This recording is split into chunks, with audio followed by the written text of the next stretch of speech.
Wassalatu wassalamu ala Rasulillah wa ala alihi wa sahbihi wa mawalah ma ba'du. Adik-adik mahasiswi semester 6B yang saya banggakan. Baik, langsung saja ya. Pada pertemuan kali ini kita akan membahas tentang paragraf, parafrase, dan plagiarisme.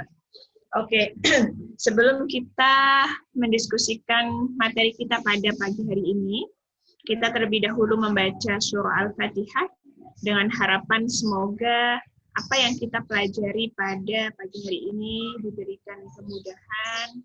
Kita juga semoga selalu diberi kesehatan, kesuksesan, dan adik-adik juga selalu diberi kemudahan dalam proses menghafal dan belajarnya. Al-Fatihah.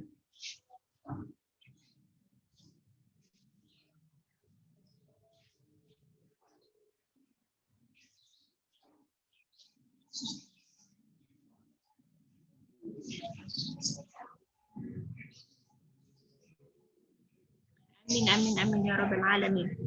Oke. Sebentar. Yang saya sudah share, terlihat? Terlihat, Ibu. Lihat, Bu. Oke. Bismillahirrahmanirrahim. Materi kita pada pagi hari ini, oh iya, sebelumnya saya mohon maaf dulu ya, kemarin harusnya hari Senin jam 3, tapi karena ada beberapa kendala, jadi kita harus kuliah di hari Rabu jam pertama. Mohon maaf ya. Nggak apa-apa, Bu. Nggak apa-apa, Ibu.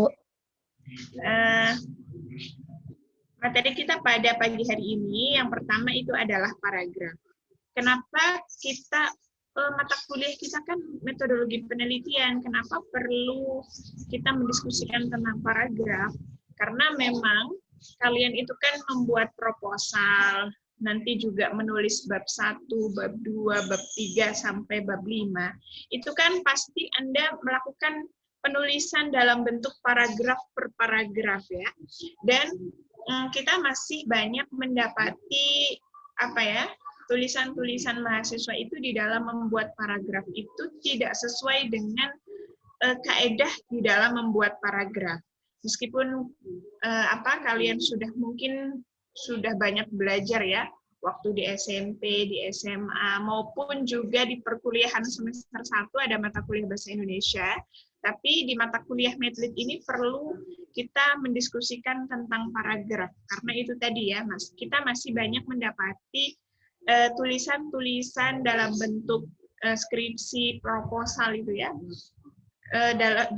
dalam membuat paragraf itu masih belum sesuai dengan kaedah yang seharusnya. Kemudian yang kedua itu parafrase. Parafrase itu adalah mengubah kata dengan menggunakan bahasa kalian, tetapi tidak sampai merubah makna. Itu namanya parafrase ya. Jadi parafrase dan plagiarisme. Oke, kenapa kalian harus melakukan parafrase? Tentunya untuk menghindari plagiarisme. Jadi untuk sekarang kan semua tulisan sudah mudah sekali diakses melalui media online ya. Karena memang semuanya itu tuntutan ya. Misalnya tulisan jurnal. Jurnal pun tuntutannya harus online tulisannya.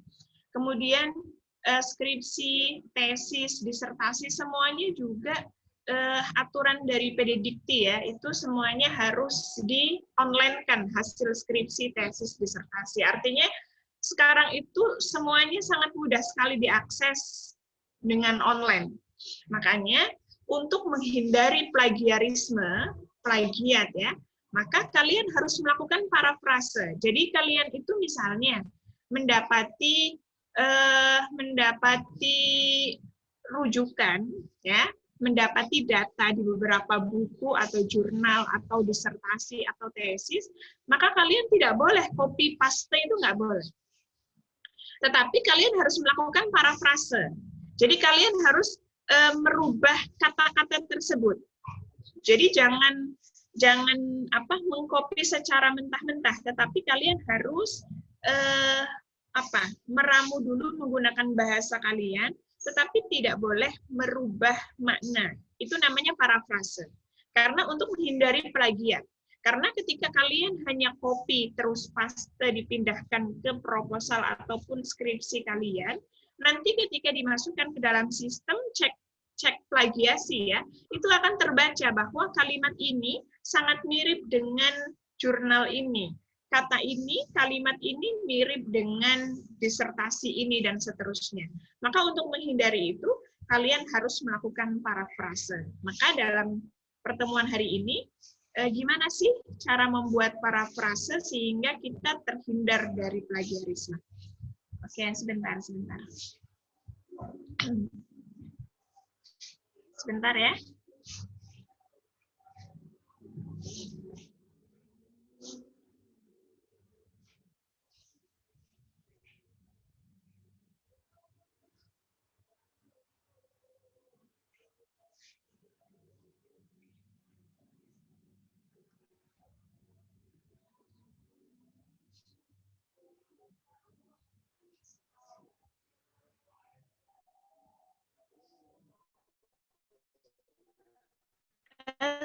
Suaranya terdengar jelas tidak ya?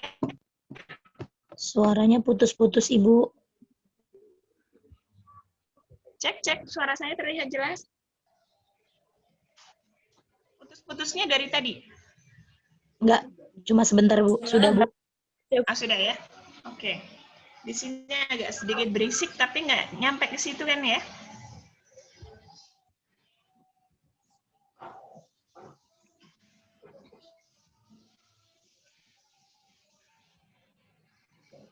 Oke, yang pertama itu kan paragraf ya. Catatan pertama untuk paragraf, yang namanya paragraf itu terdiri dari beberapa kalimat. Jadi terkadang saya masih mendapati proposal ataupun bab 1, bab 2, sampai bab 5, itu ketika mahasiswa membuat sebuah paragraf, itu hanya terdiri dari satu kalimat. Itu namanya bukan paragraf. Yang namanya paragraf itu terdiri dari beberapa kalimat. Karena terkadang, misalnya dalam satu paragraf itu memang betul ada sampai 5 baris, 6 baris, tapi di situ terkadang hanya terdiri dari satu kalimat. Nah, hanya satu titik. Itu tidak diperbolehkan ya, karena yang namanya paragraf itu harus terdiri dari beberapa kalimat. Mungkin karena jadi gini, dia membuat sebuah kalimat tetapi tidak sampai titiknya itu sampai 5 baris. Itu kan menjenuhkan ya. Kalian kalau membaca novel misalnya, kemudian titiknya itu sampai banyak ya. Bukan titiknya sampai banyak, artinya paragrafnya, kalimatnya itu terlalu panjang, itu kan juga akan menjenuhkan bagi pembaca. Maka yang harus dihindari adalah kalian ketika membuat satu kalimat itu ya cukup maksimal itu 1,5 baris ya, 1 baris kemudian lebih setengah, itu sudah lebih dari cukup ya. Kalau sampai 2 baris atau 2 baris setengah itu sudah terlalu panjang. Jadi buatlah kalimat yang bagus, dan yang namanya paragraf kalian harus membuatnya terdiri dari beberapa kalimat. Itu namanya paragraf. Itu satu. Kemudian yang kedua, karena paragraf itu terdiri dari beberapa kalimat, maka di situ, di dalam satu paragraf itu, harus terdiri dari yang pertama adalah kalimat pokok. Jadi ada kalimat pokok, ada gagasan utama, ada ide utamanya, kemudian yang kedua, ada kalimat penjelas. Ya, ada gagasan pendukungnya. Saya berikan contoh ya. Sebentar.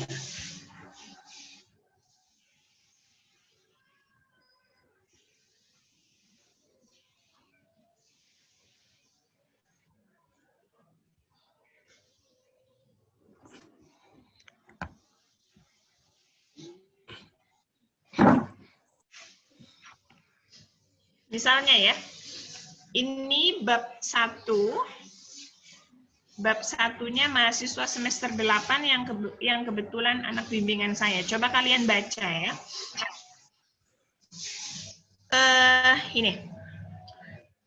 Ini kan latar belakang masalah ya. Ini kemarin dia baru menyerahkan ke saya bab 1. Coba. Yang pertama. Pada umumnya, paragraf pertama ya. Pada umumnya, nah yang seperti ini juga dihindari ya. Belum ada apa-apa, udahnya di sini. Umumnya ini umumnya siapa? Kan nggak jelas ya. Jadi hindari kata-kata abstrak itu, mohon dihindari. Pada umumnya siapa? Kan begitu. Nya ini nya kembali kemana? Sementara ini baru awal kalimat. Ya. Oke. Pada umumnya, turunnya Al-Quran pada masyarakat memiliki tujuan terpadu dan menyeluruh. Ini juga bahasanya kurang lugas dan kurang jelas ya. Yang pertama, kurang jelasnya, kalimatnya menggunakan abstrak ya. Pada umumnya, nya ini kembali kemana? Dan standar kata umumnya itu umum standarnya siapa? Itu kan juga nggak jelas. Itu satu. Kemudian yang kedua, coba kalian lihat ini. Memiliki tujuan terpadu, ini maksudnya apa? Tujuan terpadu itu apa? Ini tujuan Al-Quran sendiri, atau tujuan masyarakat mempraktekkan Al-Quran, atau tujuan apa? Ini juga nggak jelas. Jadi tujuan terpadu dan menyeluruh. Nah, yang seperti ini, saya mohon kalian itu menghindari ya, menghindari pernyataan-pernyataan yang ambigu. Ambigu itu maksudnya multi makna ya. Kenapa?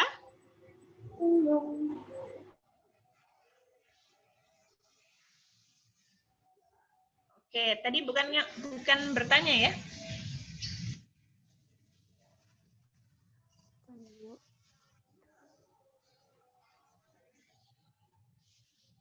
Oke, saya lanjutkan.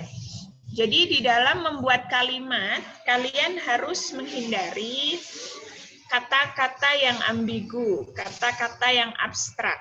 Ini mohon dihindari ya. Jadi kalimat pertama ini memang sudah cukup, 1 baris setengah sudah cukup, tetapi pernyataannya itu masih kurang jelas, ambigu ya, mengandung banyak makna.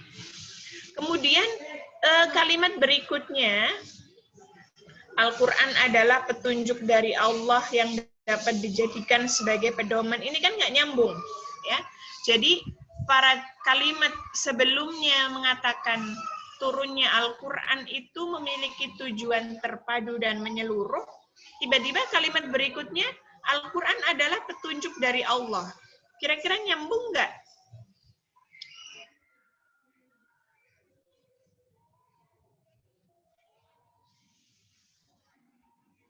Cek suara saya, jelas? Jelas, Ibu. Jelas, Bu. Jelas ya, bentar.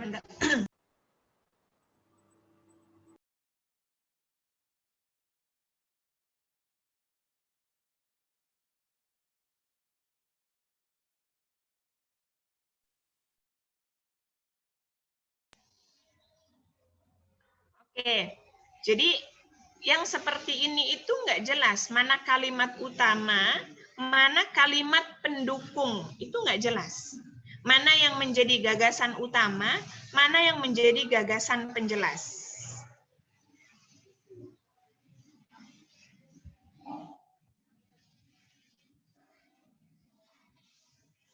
Bisa dipahami ya? Jadi paragraf ini, yang saya harapkan itu misalnya kalian itu ketika membuat kalimat, misalnya seperti ini ya.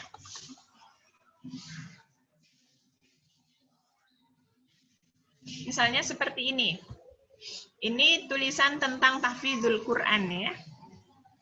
Oke, saya mengawali paragrafnya.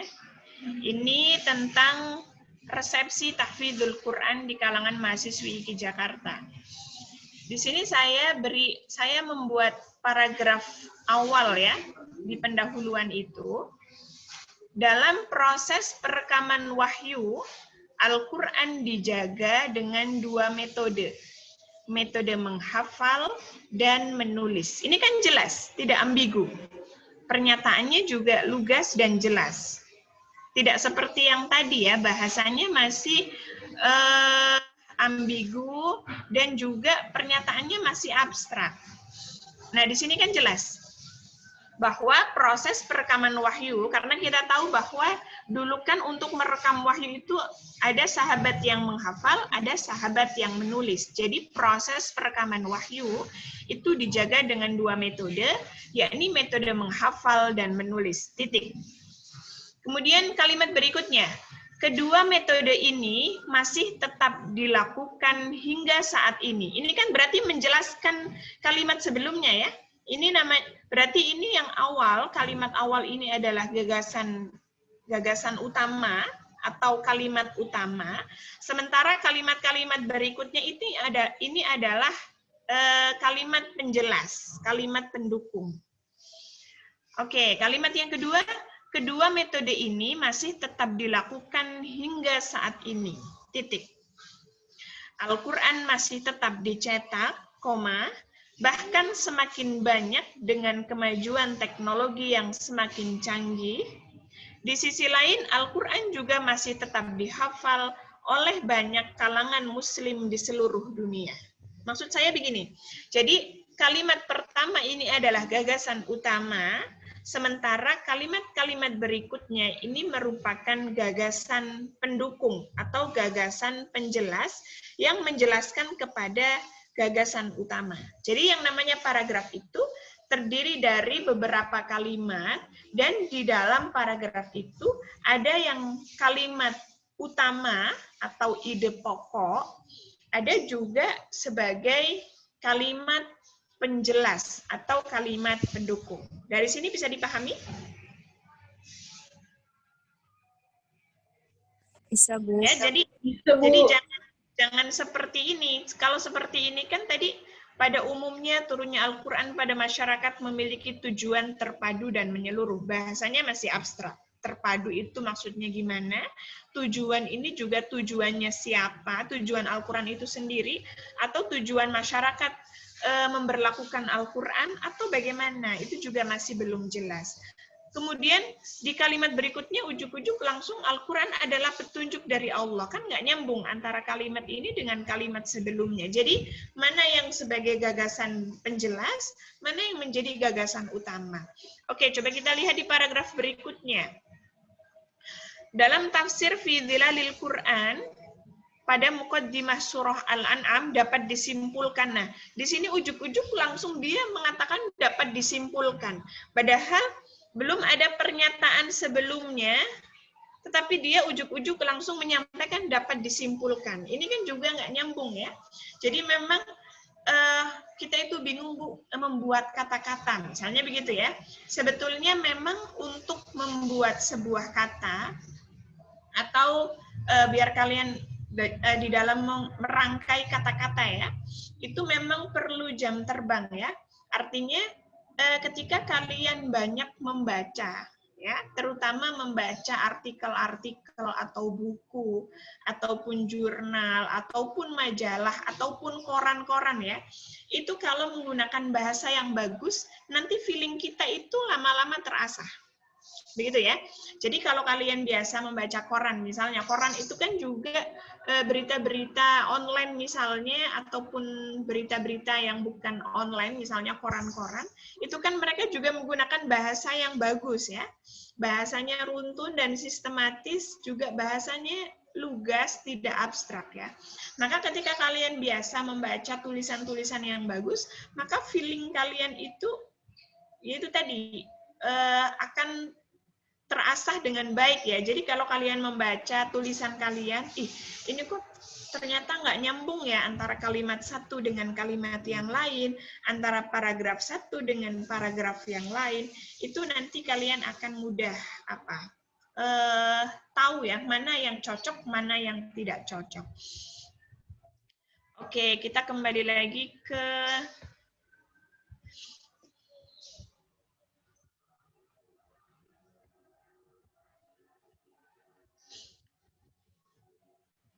ya.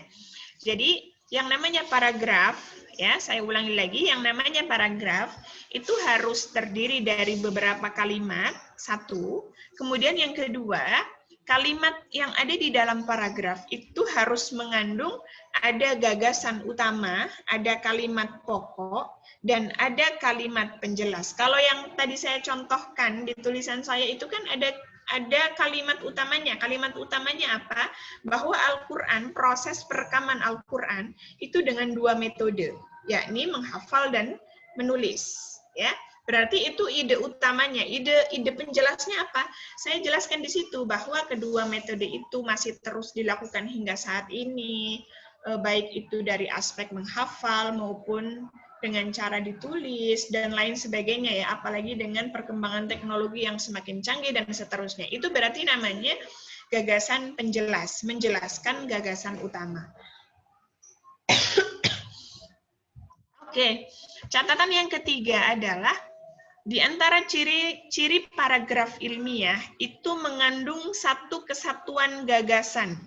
Artinya, kalimat-kalimat itu menggambarkan hubungan dan menunjukkan ikatan untuk mendukung gagasan utama. Jadi, di dalam satu paragraf itu kan terdiri dari banyak kalimat ya.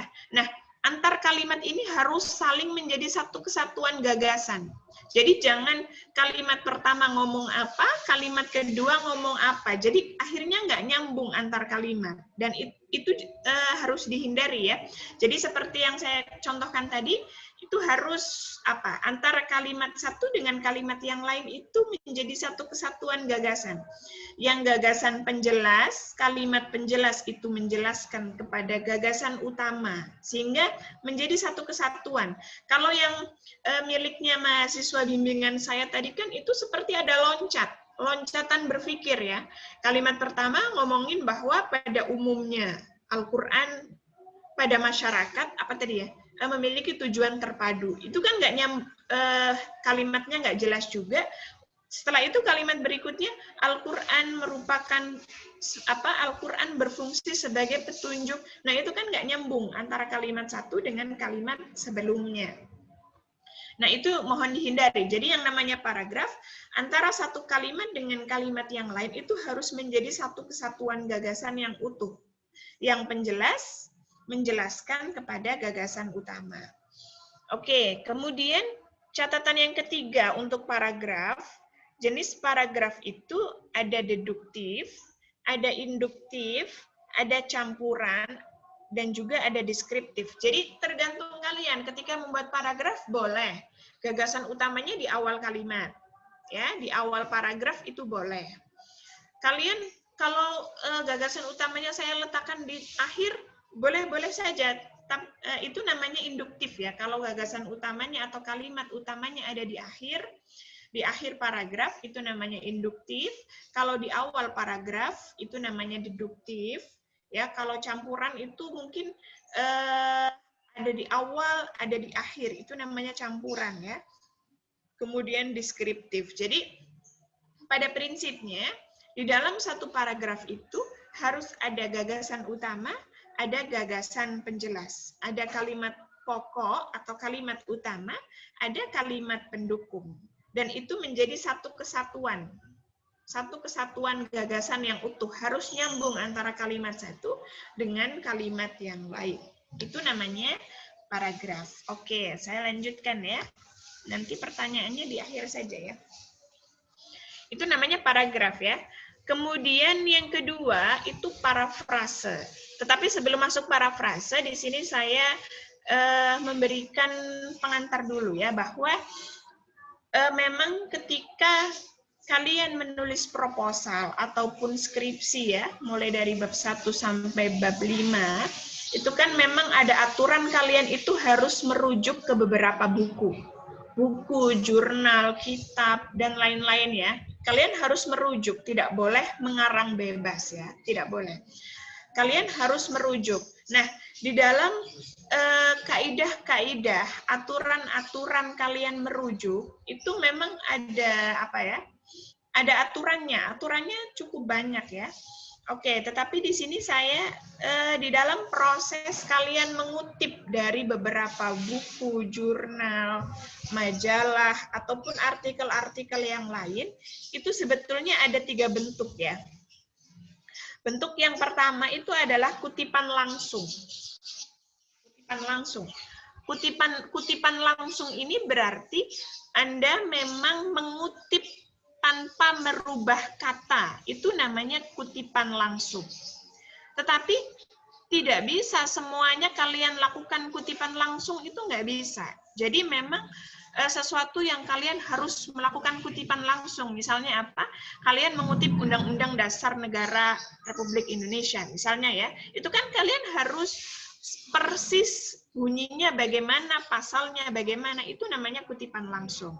Atau misalnya ketika kalian menuliskan terjemah. Terjemah itu kan kenapa dia ditulis miring, kemudian dikasih tanda kutip, kemudian spasinya juga 1, dan dia tulisannya harus menjorok ke dalam, karena terjemah Al-Quran ini juga bagian daripada kutipan langsung.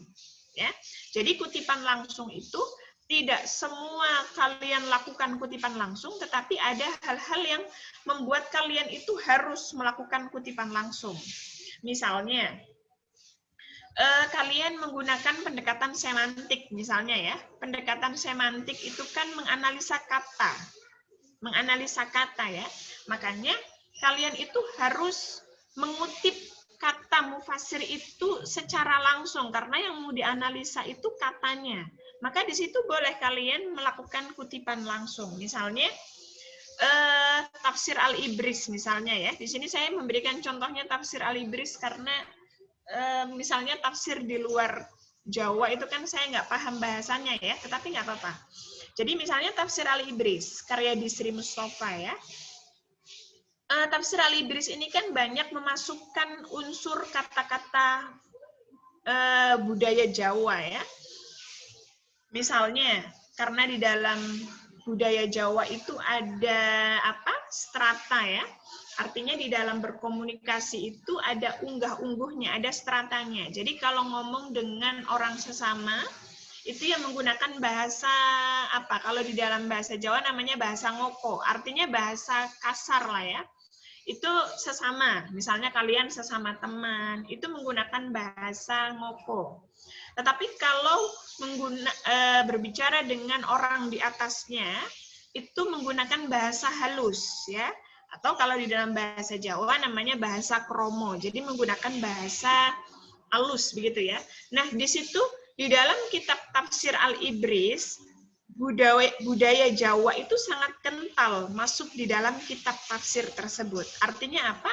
Misalnya ketika Bisri Mustafa itu menyampaikan wa idz qala rabbuka, maka qala di sini karena yang berkata itu adalah Allah, maka menggunakan bahasa yang halus ya. Ngendiko, itu kan bahasanya halus ya.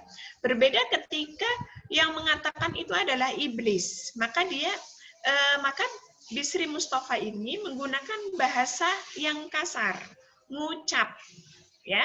Jadi kalau sama-sama berkata ya, sama-sama berkata, tetapi kalau yang berkata itu adalah Allah, maka menggunakan bahasa yang halus, tetapi kalau yang berkata itu adalah iblis, maka Bisri Mustafa menggunakan bahasa yang kasar, ngucap gitu ya, yang satu ngendiko, yang satu ngucap.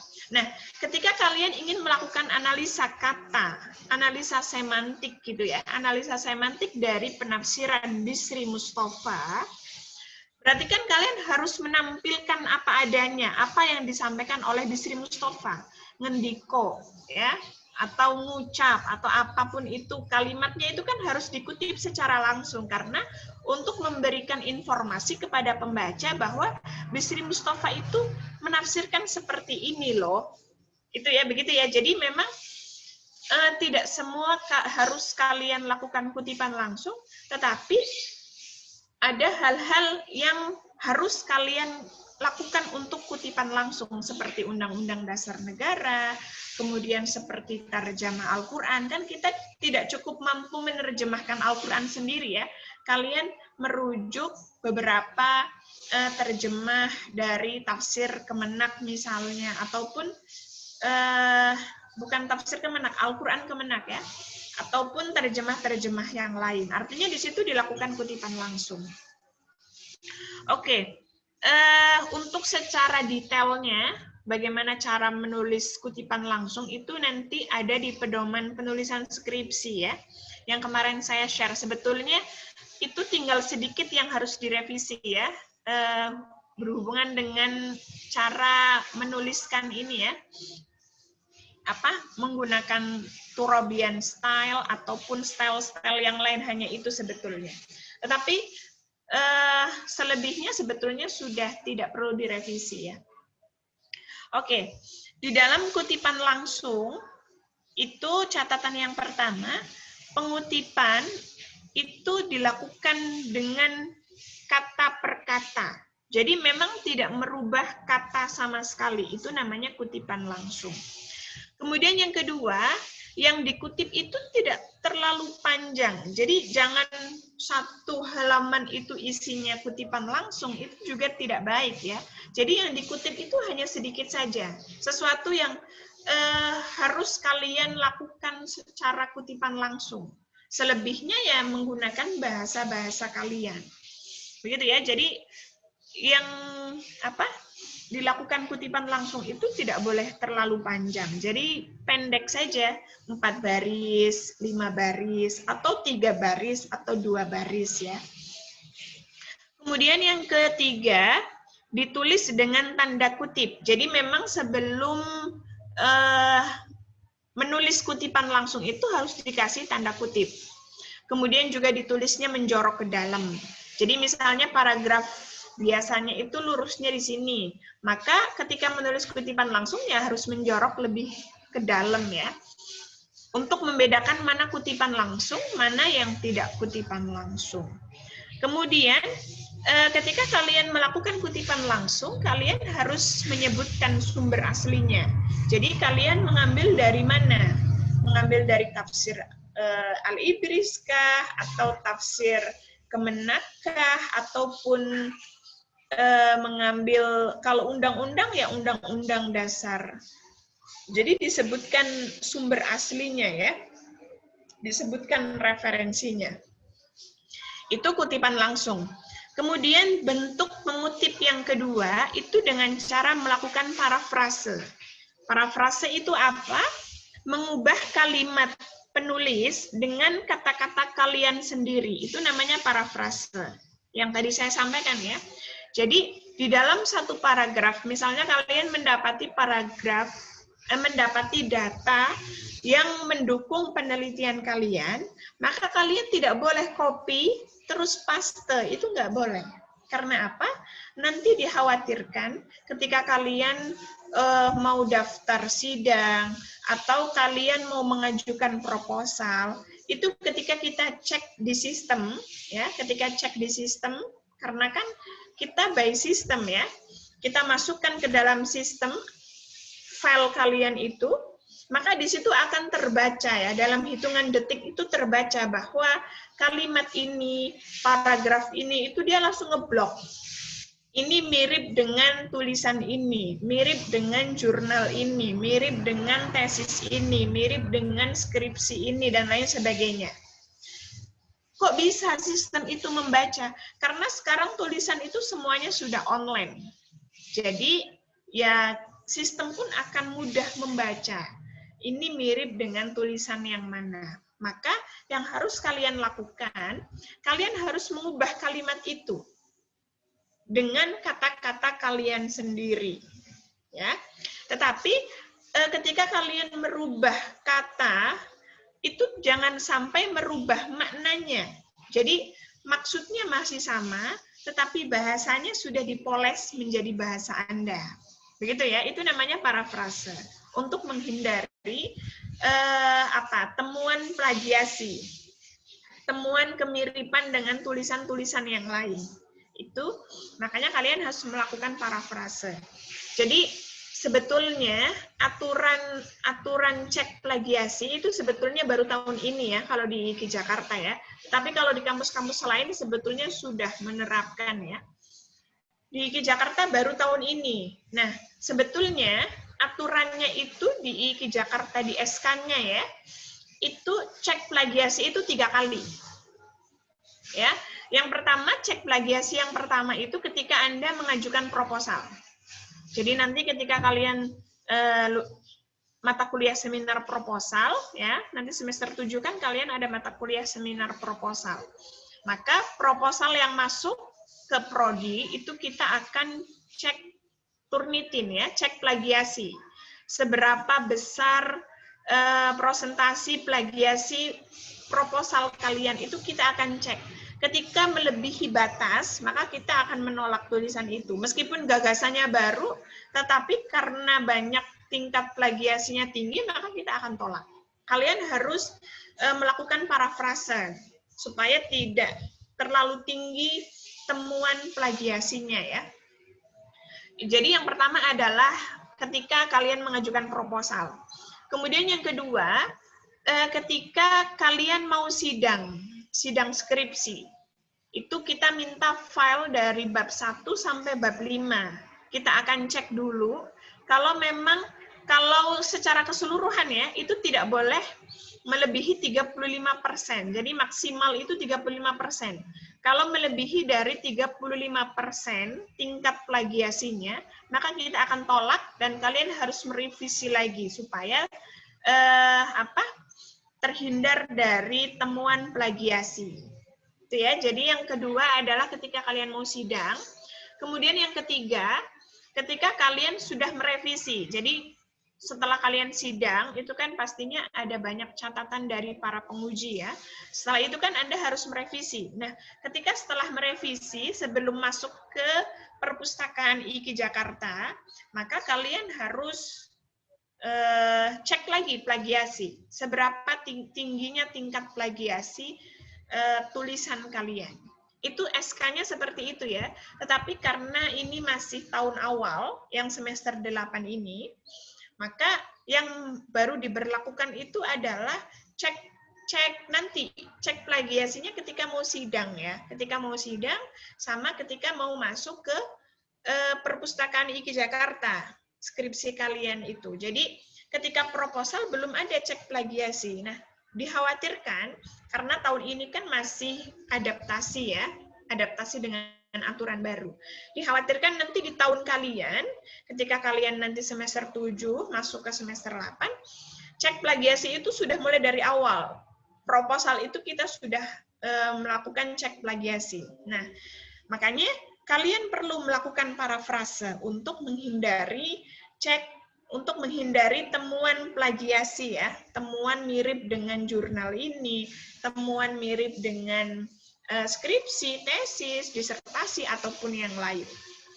Oke, jadi kalian harus melakukan parafrase, mengubah kalimat penulis dengan kata-kata kalian sendiri, tetapi kalian tidak boleh merubah maknanya. Jadi maknanya masih sama, tetapi kata-katanya yang berbeda.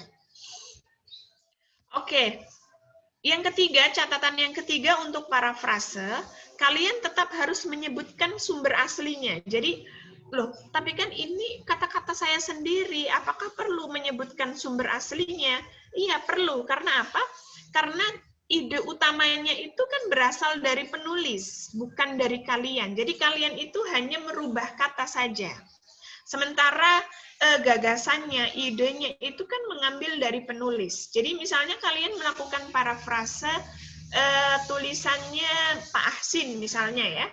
Maka ketika kalian sudah melakukan parafrase, ya kalian tetap harus mencantumkan footnote bukunya Pak Ahsin, ya. Jadi kalau kutipan langsung ini juga tetap menyebutkan sumber referensinya dari mana, parafrase pun juga masih harus menyertakan footnote-nya. Kecuali ketika kalian betul-betul menganalisa menggunakan logika berpikir kalian. Itu baru tidak perlu dicantumkan footnote. Tetapi kalau masih melakukan parafrase, ya kalian harus menyertakan footnote. Kira-kira begitu, ya. Itu untuk parafrase. Kemudian yang ketiga, ringkasan. Ya, ringkasan. Kalau ringkasan itu bagaimana? Ringkasan ini mengubah kalimat penulis dengan kata-kata sendiri, tetapi hanya inti-intinya saja. Jadi persamaannya dengan parafrase itu sama-sama menggunakan kata-kata sendiri ya. Tetapi perbedaannya kalau parafrase itu tidak. Kalau ringkasan ini kan cukup intinya saja, itu namanya ringkasan. Tetapi kalau parafrase itu tidak. Jadi bedanya di situ ya. Makanya karena ringkasan ini hanya inti-intinya saja, maka ya tentunya tulisannya itu lebih pendek dari tulisan aslinya.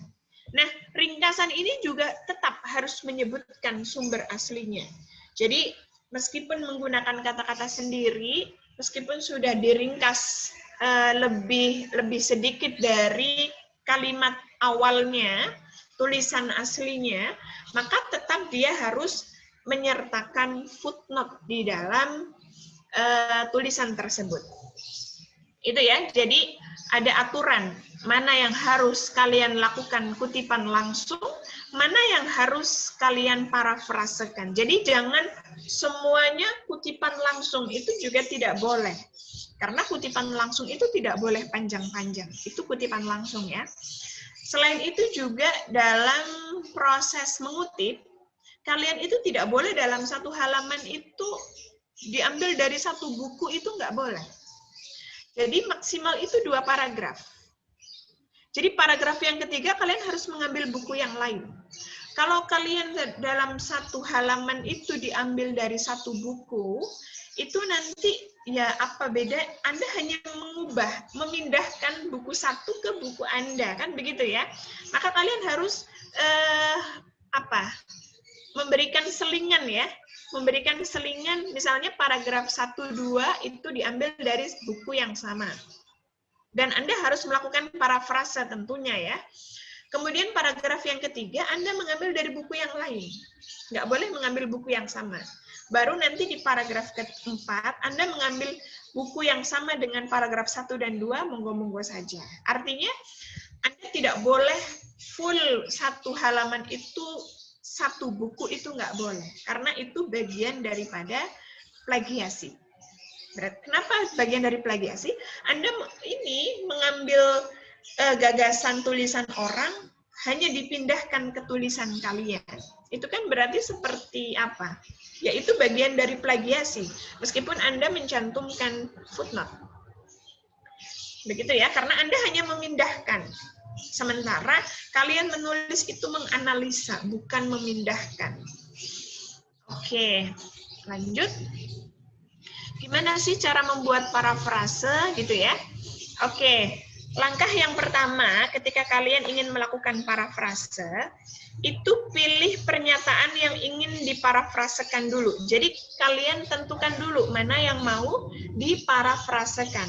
Mau dalam bentuk kalimat atau mau dalam bentuk paragraf. Itu Anda tentukan dulu mana yang mau diparafrasekan.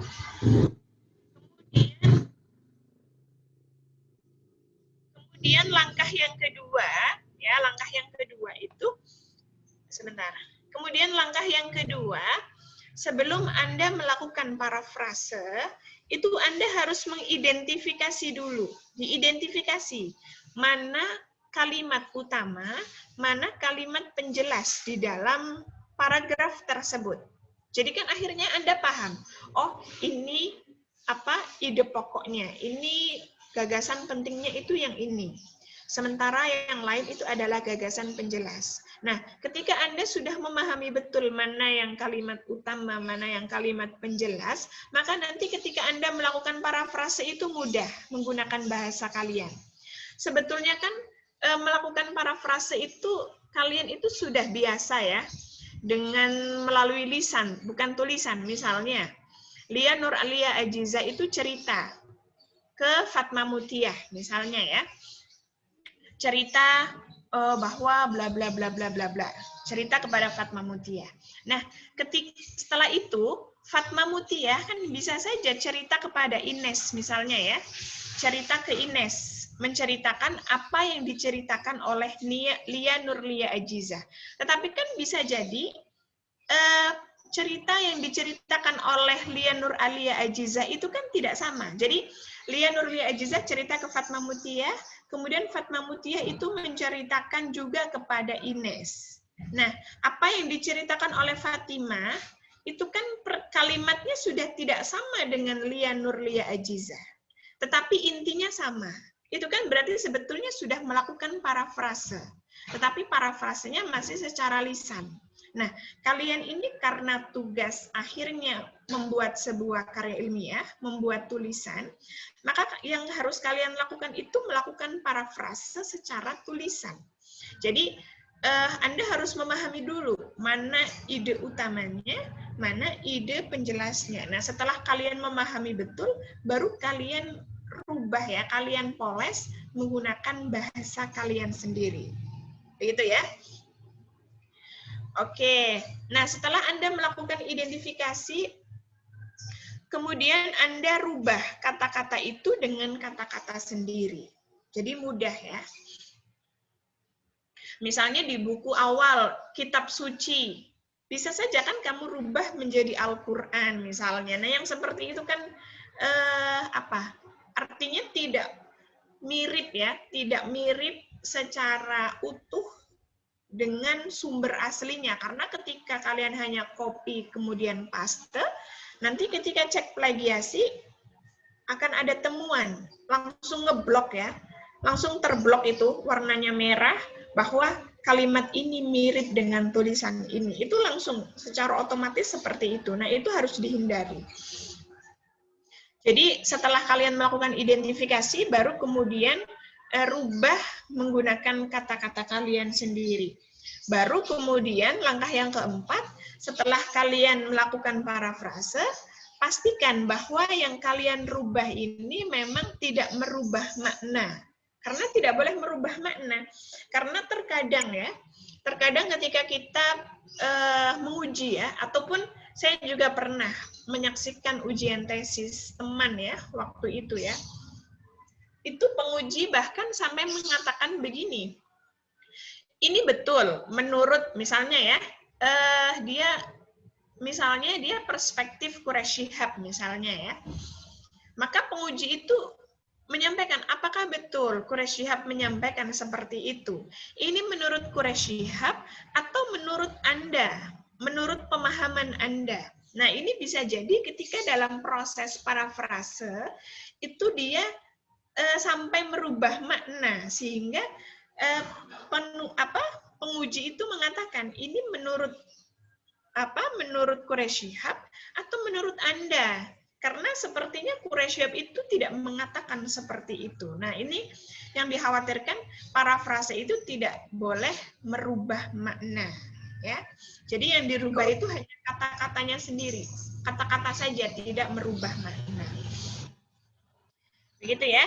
Ini untuk parafrase. Jadi karena tadi langkah-langkahnya itu diantaranya kalian harus mengidentifikasi mana gagasan utama, mana gagasan penjelas, maka di sini saya sampaikan bahwa letak gagasan utama itu terkadang ada di awal, terkadang ada di akhir, tergantung ya, ada yang dalam bentuk deduktif, induktif, ada juga yang campuran itu ada yang di awal, ada yang di akhir, ada yang di tengah, dan lain sebagainya ya. Kemudian yang terakhir plagiarisme. Oke, bentuk-bentuk plagiarisme itu yang pertama, Anda melakukan copy paste. Meskipun Anda menyebutkan footnote-nya, itu tetap bagian daripada plagiasi dan itu nanti akan teridentifikasi ya oleh sistem bahwa ini mirip tulisannya dengan ini. Lagi-lagi karena semua tulisan sekarang sudah online. Jadi untuk cek plagiasi itu akan mudah sekali. Semuanya sudah publish secara online ya. Maka kalian tidak boleh melakukan copy paste tanpa merubah kalimat, tanpa merubah kata-kata. Maka di situ bagian daripada plagiasi, meskipun Anda menyebutkan footnote. Apalagi ketika Anda tidak menyebutkan footnote, itu lebih fatal lagi ya, itu sudah fatal, dan itu bagian daripada plagiasi. Jadi copy paste, meskipun dikasih footnote ataupun tidak, itu bagian daripada plagiasi. Kemudian yang kedua, bentuk plagiasi yang kedua kalian membuat parafrase, ya, merubah kata-kata penulis dengan kata-kata kalian sendiri, tetapi tidak merubah makna, ya. Tetapi Anda tidak menyebutkan sumber aslinya, ini juga bagian daripada plagiasi.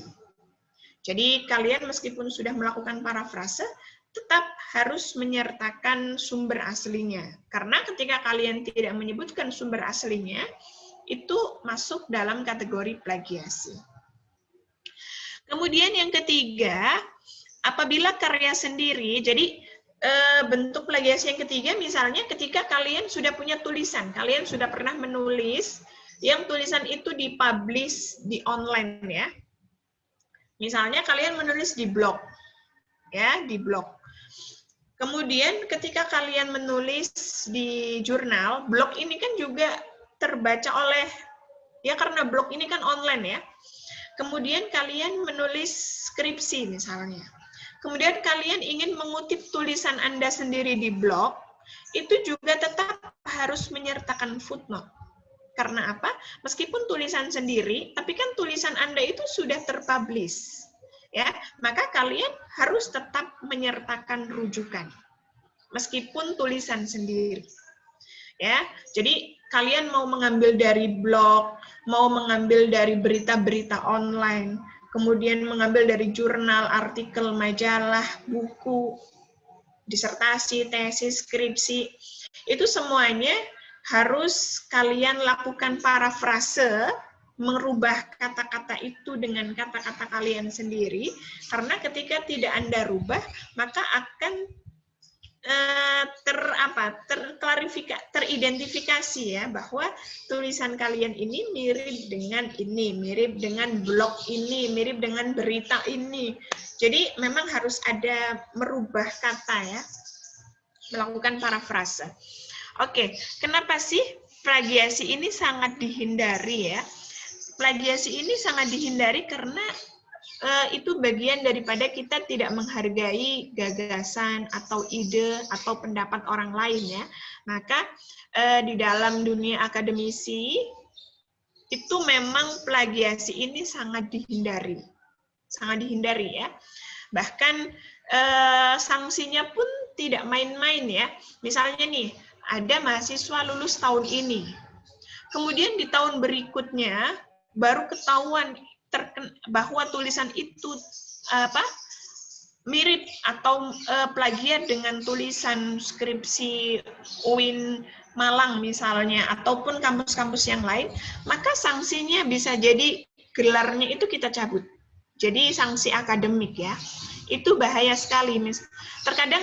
Bukan terkadang ya, pernah mendapati misalnya profesor atau rektor mana gitu ya, kemudian baru ketahuan bahwa disertasinya itu ternyata plagiat dengan tulisan yang lain. Nah itu bisa dicabut, doktornya itu bisa dicabut meskipun meskipun sudah 3 tahun, 4 tahun, bahkan 10 tahun, kalau ternyata ketahuan maka bisa gelarnya itu dicabut. Ya, maka itu harus dihindari karena sanksinya itu luar biasa. Sanksi akademiknya gelar kita cabut, atau sanksi sosialnya kalau misalnya dia orang yang terpandang ya, misalnya dia sudah menjadi tokoh ataupun menjadi kepala sekolah ataupun rektor ataupun apapun itu ya, kemudian ketahuan ditemukan bahwa tulisan dia ternyata mirip dengan tulisan yang lain, maka ya secara sosial itu kasihan juga ya, sanksi sosialnya itu kasihan. Jadi orang kemudian akhirnya menilai dia tidak baik ya, itu kan sanksi sosial. Ataupun sanksi finansial, jadi misalnya kalian mengirim tulisan di jurnal A, ya, ternyata ada tulisan yang sangat mirip dengan Anda itu di jurnal B. Nah, si pengelola jurnal B ini tidak terima dengan jurnal A. Begitu ya, tidak terima dengan jurnal A. Dan dia karena merasa dirugikan, minta misalnya sejumlah uang dan lain sebagainya ya. Ini juga bagian daripada sanksi secara finansial. Maka yang seperti ini juga harus dihindari supaya terhindar dari plagiasi. Nah, kalian ini kan belum membuat proposal ya. Jadi mulai sejak dini dari awal coba hindari betul jangan sampai ada unsur plagiasi di dalam karya tulis ilmiah kalian. Oke, ada yang mau ditanyakan? Dari Laila Syifa mau bertanya, Bu. paragraf, parafrase, dan apa tadi, plagiarisme. Oke, silahkan Laila. Ya, salah satu bentuk plagiarisme itu kan adalah membuat parafrase tapi tidak menyebutkan sumber asli ya, Bu. Nah, itu gimana sih, Bu? Apa namanya kan sumber asli tersebut udah diparafrasekan. Nah, gimana caranya mengidentifikasi bahwa itu adalah plagiarisme gitu. Padahal kan karya sebelumnya sudah diparafrase seperti itu. Itu yang pertama. Yang kedua, seperti yang diceritakan oleh Ibu sebelumnya, ada mahasiswa, ya ada sarjana yang ternyata dia baru ketahuan bahwa skripsinya itu plagiat, kayak gitu ya, Bu. Akhirnya gelar sarjananya itu dicabut. Nah, apakah bagian kampus itu tidak bisa disalahkan juga? Ibaratnya kayak, kenapa kampus itu dulu ngelulusin gitu? Atau kenapa kampus itu dulu nggak teliti sih kalau sebenarnya karya dia itu plagiarisme kayak gitu, Bu. Terima kasih. Oke, terima kasih pertanyaannya Lela. Pertanyaan yang pertama, bagaimana kita tahu ya, bagaimana kita mengidentifikasi. Jadi mungkin bisa jadi ya, kalian misalnya mengutip dari jurnal, di jurnal pun juga sebetulnya dia juga mengutip dari tulisan sebelumnya juga ya, misalnya di jurnal itu mengutip dari bukunya Pak Hasin misalnya, dia sudah melakukan parafrase ya, kemudian Anda kutip di jurnal itu karena Anda tidak mendapati bukunya Pak Hasin, Anda kutip dari jurnal tersebut. Maka Anda juga harus merubah kata yang ada di dalam jurnal itu. Ya, harus merubah. Begitu ya Lela ya, harus merubah. Meskipun yang ada di jurnal itu dia sudah melakukan parafrase, maka yang si penulis ini, Lela ini ketika mengambil dari jurnal, dirubah lagi kata-kata itu sesuai dengan pemahaman Laila, menggunakan bahasa Laila. Kan masing-masing kepala itu kan pasti kemampuan bahasanya itu kan berbeda-beda, ya. Jadi bisa lebih panjang, bisa jadi lebih pendek, tetapi tidak sampai merubah makna. Itu namanya parafrase. Dan mengidentifikasinya sangat, ya karena kita mengidentifikasinya itu by system ya. Jadi kita ini membeli aplikasi ya. Kenapa IIKI ini baru menerapkan tahun ini? Karena memang jumlahnya itu cukup fantastis ya. Sampai ratusan juta untuk membeli sistem itu. Untuk membeli cek plagiasi itu. Dan itu hanya beberapa komputer saja. Tidak kemudian semua komputer bisa cek plagiasi. Tidak. Misalnya di perpus hanya 2 komputer.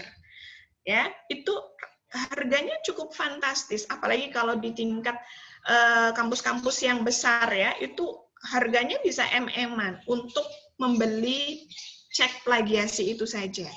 Makanya jadi harga juga menentukan kualitas ya. Jadi semakin harganya tinggi, maka kualitas di dalam mengidentifikasinya itu betul-betul sesuai.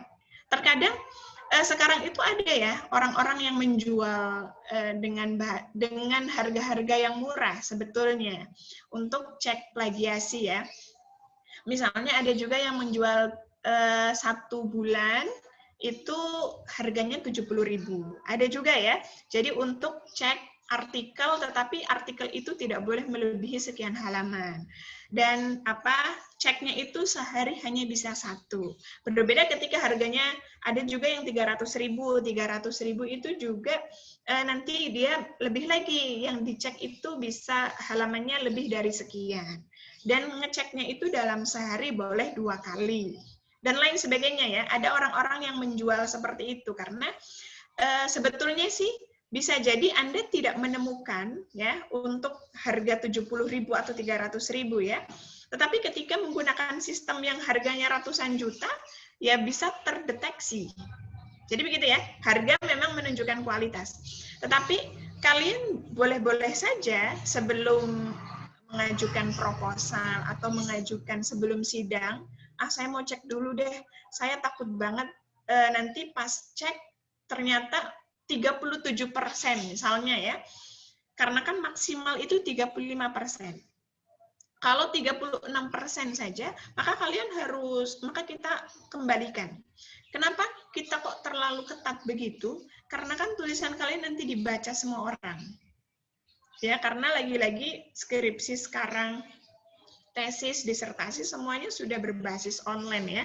Jadi memang kita menghindari betul, kita juga malu ketika loh ternyata tulisan di perpustakaan IKI mirip sekali dengan tulisan yang ada di UIN Jogja misalnya, ataupun UIN Jakarta, atau UIN Bandung, ataupun kampus-kampus yang lain. Jadi sistem itu yang mengidentifikasi Lela. Tetapi kalau Lela ingin melakukan identifikasi sendiri, yaitu tadi boleh membeli, ada beberapa ya. Saya kemarin pernah itu dapat SMS, dapat WA ya. Yaitu tadi lagi promo. Jadi untuk sebulan boleh 1 bulan itu dengan harga sekian, tapi ceknya hanya 10 halaman atau 15 halaman. Terus ceknya itu dalam sehari hanya 1, hanya 2, dan seterusnya tergantung harga.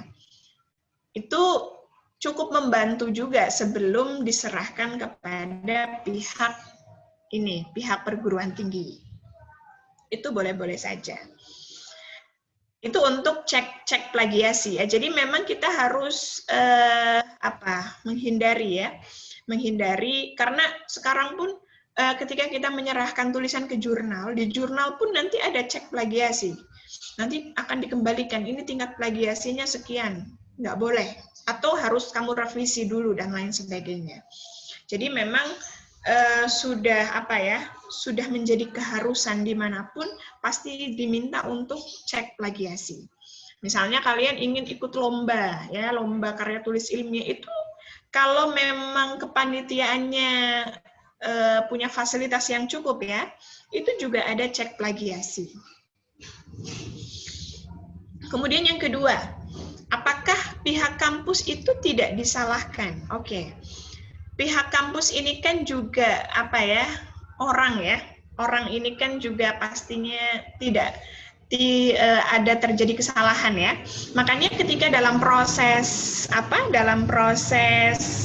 ujian itu nanti ketua sidang itu biasanya Pak Dekan ya, biasanya dekan ini akan menanyakan kepada kalian, apakah betul tulisan kalian ini terhindar dari plagiasi. Ketua sidang itu menanyakan kepada kalian. Kalian nanti akan menjawab, iya betul, ini sudah terhindar dari plagiasi. Oke, pertanyaan berikutnya biasanya menanyakan lagi, kalau memang di kemudian hari terdapat ada unsur-unsur plagiasi, apakah kalian siap menanggung sanksinya?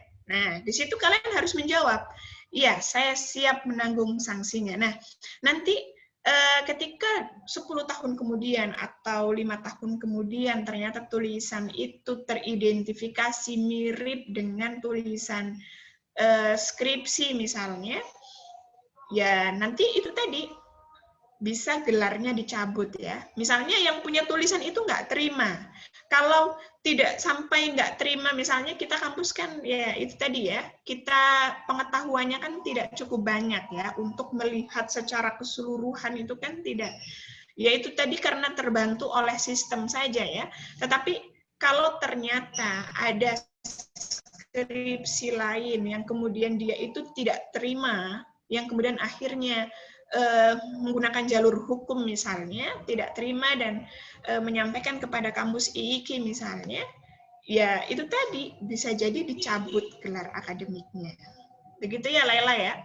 Jadi nanti pihak kampus mana buktinya? Nah, pernyataan kalian, apalagi sekarang online ya, kalian ketika sidang itu kan kita record. Kalian sidang, kita record, kemudian nanti bukti rekodnya ini ya akan menjadi apa? Menjadi data ya, bahwa dia itu dulu pernah menyampaikan bahwa dia siap menanggung segala resikonya ketika memang didapati unsur-unsur plagiasi. Begitu Laila ya. Jadi selalu ditanyakan itu oleh ketua sidang. Apakah kamu siap menanggung resikonya ketika di kemudian hari ditemukan unsur-unsur plagiasi? Ya kan kalian nggak mungkin jawabnya, wah Pak saya nggak siap Pak, ya berarti nggak usah sidang kan begitu ya. Seringkali mereka, bukan seringkali ya, bahkan selalu mereka itu menjawabnya, ya siap, selalu begitu. Nggak ada yang jawab, wah saya nggak siap Pak, saya nggak siap, ya berarti nggak usah sidang dulu kan begitu ya. Ya, baik. Ibu, berarti kalau gelarnya dicabut itu, apakah dia harus membuat karya lagi, skripsi lagi, atau ya udah tanpa gelar gitu, Bu? Tanpa gelar, harus mulai dari awal. Karena kan pihak kampus itu malu juga ya, apalagi kalau sudah melalui jalur hukum. Semester 1 lagi dong, Bu. Iya, kembali lagi. Jadi memang sebaiknya ya ambillah judul-judul yang belum pernah diteliti oleh peneliti sebelumnya ya. Dikhawatirkan itu misalnya kalian sudah menjadi orang besar ya. Kemudian Anda mencalonkan DPR misalnya ya, mencalonkan DPR. Kalian kan pasti punya karena kan pasti bersaing dengan yang lain ya. Misalnya yang saingan kalian itu ya pasti mencari celah, misalnya begitu ya. Ini hanya bayangan saja, mencari celah, kemudian mencari-cari ternyata ditemukan bahwa tulisan kalian itu sama mirip persis dengan tulisan yang lain, sementara si penulis yang lain itu nggak terima dan melalui jalur hukum. Kan bisa jadi begitu. Untuk menjatuhkan satu dengan yang lain kan seperti itu. Ibu Fitri mau tanya, Bu. Dari pihak kampus ya bisa mencabut ya gelarnya. Ketika memang data-datanya itu cukup valid ya. Kalau datanya nggak valid, misalnya ada orang ngomong itu mirip sekali dengan tulisan ini, kemudian ketika kita cek kok enggak, ya kita enggak yang semudah itu langsung mencabut gelarnya. Baik, terima kasih Bu. Oke, silahkan Fitri ya. Bu, pertanyaan pertamanya, apakah setiap paragraf itu harus ada footnote? Terus pertanyaan keduanya, pencabutan gelar yang tadi tuh Bu, pencabutan gelarnya itu dengan cara apa? Ataukah dengan pengambilan ijazah atau gimana, Bu? Terima kasih, Bu. Oke. Di sini juga di chat ada yang tanya tentang paragraf juga ya. Oke, di dalam paragraf itu, memang kalau memang kalian itu mengambil dari buku, ya sampaikan footnote-nya, itu harus. Meskipun paragraf pertama dan paragraf kedua itu sama, misalnya paragraf pertama dari satu buku, paragraf yang kedua dari buku yang sama, maka paragraf yang kedua itu tetap menyebutkan footnote. Meskipun, lo kan 1 sama 2 sama, saya taruh saja footnote-nya itu ditaruh di paragraf kedua. Enggak, paragraf 1 juga dikasih footnote. Nanti yang kedua, karena ada pengulangan, ya tidak perlu menyebutkan tahun terbit, penerbit, itu karena ada pengulangan ya. Kalau dulu kan aturannya ibid, objit, kalau sekarang kan sudah nggak ibid, objit, tetapi penulisan tahun terbit, penerbit, tempat penerbit itu dihilangkan. Jadi cukup nama, kemudian judul, dan langsung halaman. Kan seperti itu kalau ada pengulangan ya. Jadi tetap disebutkan footnote-nya, karena kita pembaca kan nggak tahu.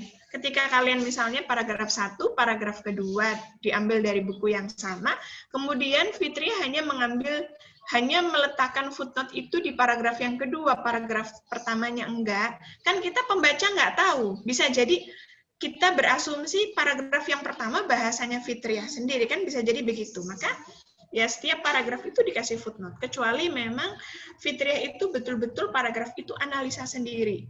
Itu nggak masalah, tidak disertakan footnote. Dan di situ disampaikan menurut penulis. Nah, begitu ya.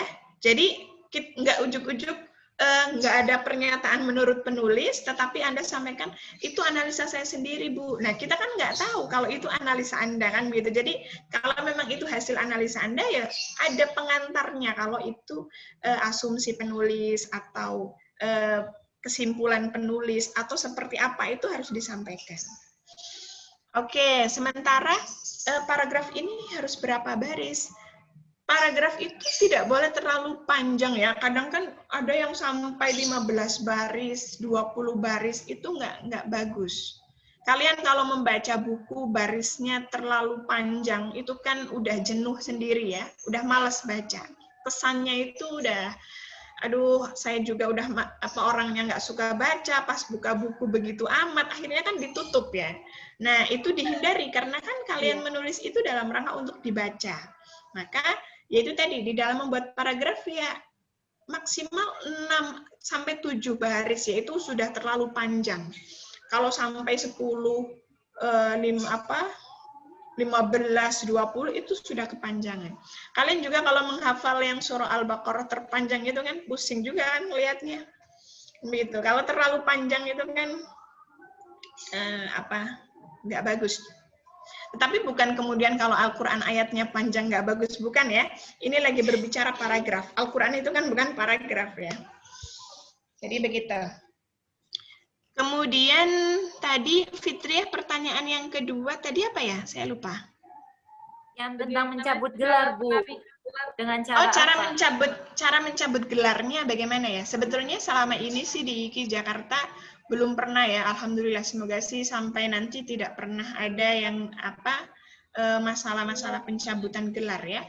Tetapi pencabutan gelar ini bisa jadi nanti ada SK baru ya, SK baru yang mencabut ijazah ini sudah tidak berlaku. Jadi tidak kita minta ijazah itu tidak. Jadi kita nanti akan bisa kita nanti mengajukan ke PD Dikti atau kalau Kemendikbud itu kan, kalau sekarang itu kan Kemendikbud itu membawahi semuanya ya. Kalau dulu kan Kemendikbud hanya untuk sekolah, sementara kalau perguruan tinggi itu kan di bawah Dikti. Ya, nanti kita akan bersurat ke mereka bahwa ijazah itu sudah tidak berlaku dan lain sebagainya. Jadi nanti ketika kalian memberikan ijazah, di situ kan ada nomor ijazah ya. Nanti ketika dicek bisa jadi nomor itu sudah nggak muncul begitu, meskipun Anda masih memegang ijazahnya. Tetapi kalau secara detailnya sih saya belum begitu tahu ya, karena memang di IKI Jakarta belum, ya semoga sih tidak akan pernah ya ada permasalahan pencabutan gelar. Tetapi yang pasti pencabutan gelar itu ya nanti ijazahnya sudah tidak berlaku. Kita nanti akan laporan kepada pihak terkait. Sehingga nanti nomor ijazahnya itu di-delete, bisa jadi begitu.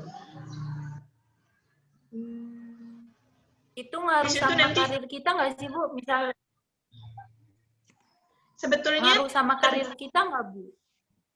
Iya, kalau karirnya itu berhubungan dengan penyerahan ijazah, akan berpengaruh. Tapi kalau misalnya Fitriah atau misalnya orang ya, dia mau menjadi pengusaha sukses misalnya, kan tidak perlu menggunakan ijazah. Dia mau memulai karir menjadi pengusaha dari bawah, kemudian dia menjadi sukses, itu kan nggak perlu punya ijazah ya, karena dia menjadi bos untuk diri sendiri.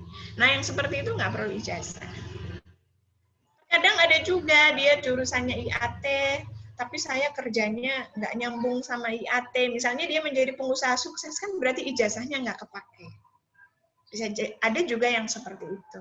Tetapi kan beda ya, yang ijazahnya itu nggak bisa dipakai, bukan nggak kepake, tetapi nggak bisa dipakai. Karena ada pencabutan gelar itu. Jadi nanti di pertemuan berikutnya, saya harapkan kalian sudah punya judul semua ya, karena nanti 2 pertemuan terakhir, pertemuan 14 dan 15, kita mendiskusikan proposal. Mulai dari latar belakang masalah, identifikasi masalah, perumusan masalah, pembatasan masalah, sampai pada teknik analisa data. Nah, ketika kita mendiskusikan item-item itu, kalian sudah punya judul kan enak. Jadi nanti tinggal sambil sharing gitu ya. Kalau saya judulnya begini, nanti gimana Bu latar belakangnya? Kan begitu jadi enak. Berbeda ketika kalian belum megang judul, nanti ketika materi ini selesai kan lupa lagi ya. Jadi mendingan langsung. Jadi 2 pertemuan besok itu kita sudah masuk ke teknis ya. Artinya kita melakukan review proposal-proposal, mulai dari latar belakang sampai teknik analisa data. Ibu. Gitu ya. Ini kan besok kan sudah libur ya. Kamis, Jumat, Sabtu, Minggu. Nah, itu coba dikuras ya. Apa kira-kira judul yang belum dapat judul ya. Nanti di pertemuan Senin besok, saya harapkan ya, saya sangat berharap judul itu sudah ada. Sehingga nanti pertemuan besok ini 14 sama 15, yaitu tadi, kalau sudah memegang judul nanti gampang untuk memahami item per item di dalam proposal. Nanti kan UAS-nya tanggal 26 sampai 30 ya. Nanti penyerahan proposalnya ya di antara tanggal 26 sampai 30. Itu harus sudah masuk di Google Classroom. Oke ya? Ibu Nisa mau nanya, Bu. Oke, silahkan Nisa. Ibu, kan ada tuh, Bu, misalnya kayak skripsi yang lanjutan penelitian dari skripsi yang udah ada gitu, Bu. Kan ada tuh, Bu, yang kayak gitu. Nah, Ibu boleh kasih contohnya nggak, Bu? Oke, kalau sekarang mungkin saya nggak punya ya, Nisa ya, karena saya belum mencari. Nanti coba saya cari ya, kalau memang ditemukan. Tetapi boleh nggak sih yang seperti itu? Boleh-boleh saja. Misalnya kalian membaca di saran ya. Biasanya kan saran itu, coba kalian baca saran atau kesimpulan dan saran. Nah, ketika kalian membaca kesimpulan, oh ternyata penelitian dia itu hanya sampai sini, hanya sampai poin B misalnya. Padahal sebetulnya bisa dianalisa sampai poin D misalnya ya. Nah, di situ kan biasanya penulis itu memberikan saran bahwa penelitian ini itu belum belum rinci ya, belum melakukan analisa secara mendalam, dan dia menyampaikan bahwa untuk peneliti berikutnya boleh melanjutkan dan lain sebagainya ya, melanjutkan dari aspek kajian apanya. Nah, itu bisa dilihat di situ. Bisa dilihat di kesimpulan dan saran, dia menyarankan apa untuk peneliti berikutnya sebaiknya. Misalnya dia hanya sampai melakukan analisa di aspek B, padahal perlu melakukan analisa secara mendalam di aspek C dan D misalnya begitu. Itu boleh-boleh saja, Hayatun Nisa.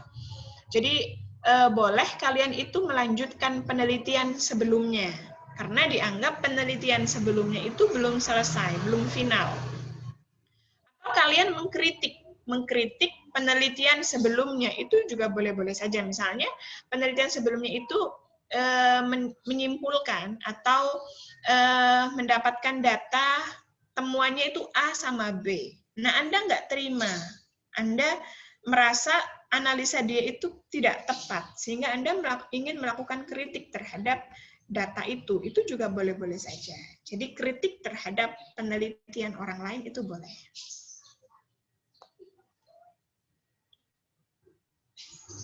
Terima Begitu kasih, ya Bu. Nisa ya. Oke, nanti coba saya cari ya, semoga. Sebetulnya kan banyak juga ya tulisan-tulisan yang lanjutan dari tulisan sebelumnya, karena misalnya Anda klik kata kunci jilbab, itu jilbab menurut Syahrur misalnya. Itu kan banyak sekali yang tulisan jilbab tentang Syahrur. Nah, sebetulnya kan antara satu tulisan dengan tulisan yang lain itu kan titik tekannya berbeda-beda. Bisa jadi satu tulisan ini melihat tulisan yang lain belum menekankan pada aspek ini, sehingga dia melakukan pendekatan di aspek yang ini, misalnya begitu.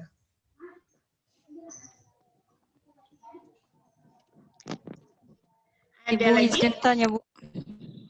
Oke, Lia Nurlia. Kita jam kedua ada? Enggak ada, Ibu. Ada, Bu. Oh, nggak ada ya? Oke, apa, Lia? Tadi yang Ibu jelaskan itu kan yang sistem pengecekan itu biasanya kalau ada harga ya ada kualitas ya Bu. Nah kemarin saya pernah coba cek plagiarisme itu di situs yang tidak berbayar Bu. Nah nanti apakah itu keakuratannya itu berbeda dengan misalkan nanti yang dicek di kampus yang berbayar gitu? Bisa jadi berbeda. Bisa jadi berbeda ya, tetapi nggak apa-apa, Lia Nurlia Ajiza ini tetap cek ya, wah orang ini kok pasti hasilnya beda. Setidaknya ketika dicek yang tidak berbayar itu, misalnya, oh apa tingkat plagiasi Anda itu 30%, berarti kan Anda mengurangi lagi sehingga sampai 0% misalnya ya, sehingga ketika dicek yang berbayar itu di kampus bisa tidak ditemukan terlalu tinggi prosentasinya. Jadi tetap berbeda ya. Terkadang juga kalau kalian melihat di YouTube ya, itu kan ada tutorial-tutorial supaya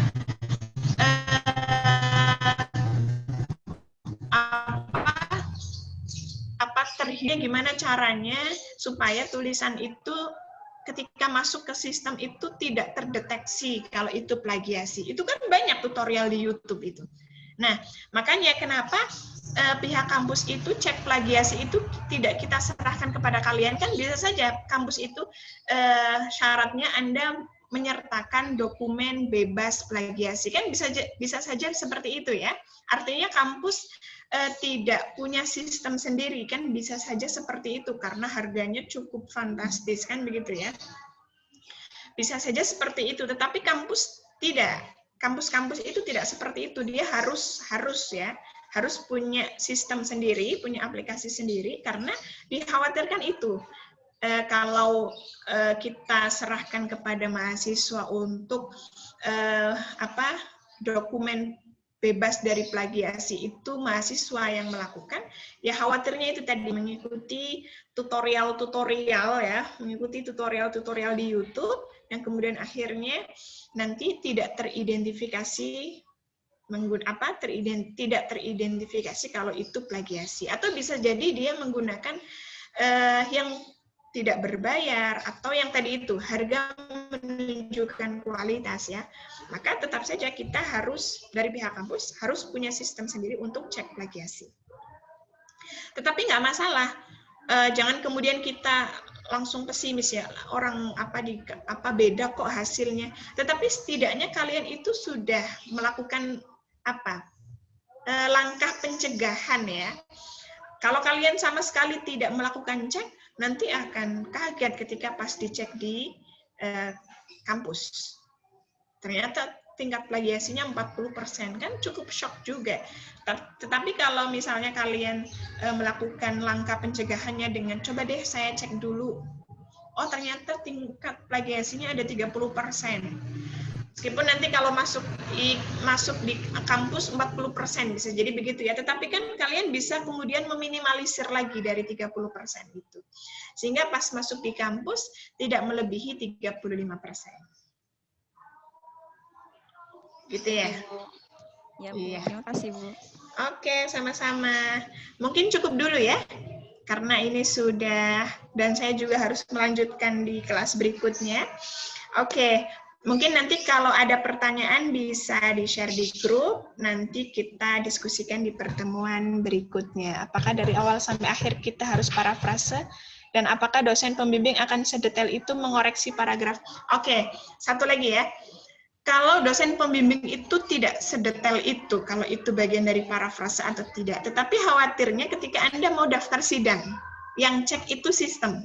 Sistem itu lebih pintar ya ketimbang manusia. Manusia itu kan pengetahuannya cukup terbatas ya. Tetapi kalau sistem yang cek, itu kan berbahaya. Khawatirnya ya, kalian aman di pembimbing, tetapi pas proses mau sidang, nggak aman di sistem. Begitu ya, Feni ya. Jadi pembimbing bisa jadi karena tingkat ya kan kita membaca itu kan mungkin hanya satu lemari ya. Dan kita nggak membaca tesis, disertasi, skripsi orang misalnya ya. Bisa jadi ya kemungkinan besar dosen pembimbing itu tidak cukup mampu mendeteksi.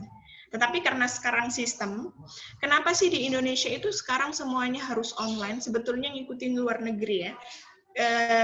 Di beberapa negara-negara maju itu kan memang mereka melakukan cek plagiasi itu kan sudah dari dulu. Kalau di Indonesia kan baru-baru ini. Dan sebelum melakukan aturan cek plagiasi, itu tadi semua tulisan itu harus di-online-kan semua. Makanya IKI ada repository gitu kan, karena ketika akreditasi itu pasti akan ditanya perpustakaan online-nya, skripsi, tesis itu semua di-online-kan atau tidak, karena sekarang semua aturannya itu harus online. Jurnal itu, tulisan jurnal, para pengelola jurnal itu semuanya harus online. Jadi semuanya itu tulisan harus online, nggak boleh nggak online. Nah, ketika semuanya sudah online, sistem yang membaca maka dia akan bisa mendeteksi semuanya karena semuanya sudah online. Gitu ya. Jadi kalau dosen pembimbing insya Allah bisa lewat ya, tetapi tidak lewat di sistem. Beda lagi kalau Feni Sutikaya ini misalnya ngirimin Fatihah, ngirimin apapun itu ke sistem ya. Ke sistem ya, wallah alam mungkin itu bantuan Allah ya, sehingga tertutup itu. Misalnya dibaca sumum bukmun omyung fahumlah gitu ya, bisa jadi nanti sistem itu nggak membaca, yaitu bantuan Allah. Begitu ya, Feni ya? Iya Bu, Ibu, tapi untuk sekedar mengoreksi bagaimana menulis paragraf yang baik atau ini paragrafnya kurang apa, itu dosen pembimbing mengoreksi itu kan Bu? Kayak Ibu di awal tadi. Tergantung pembimbingnya. Baik, ada yang detail, ada yang nggak detail. Tetapi terkadang juga yang tahun kemarin ya, yang baru lulus tahun 2020 kemarin, ya mereka pas sudah selesai cerita bahwa ya sering nangis gitu ya, karena sudah ngasih bab 1 dibalikin lagi, ini nggak jelas, ini paragrafnya, kalimatnya masih abstrak, nggak jelas, ini titik komanya gimana, dan lain sebagainya. Kemudian dikasih lagi, pembimbing balikin lagi, dan seterusnya kan, terkadang mungkin mahasiswa lelah ya, mahasiswa itu capek dan lelah lah.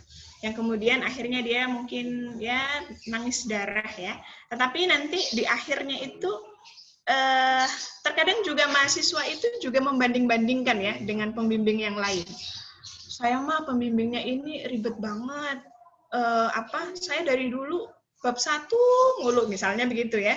Bab 1 tuh ada yang salah mulu. Padahal teman saya itu ngasih bab 1 langsung ACC.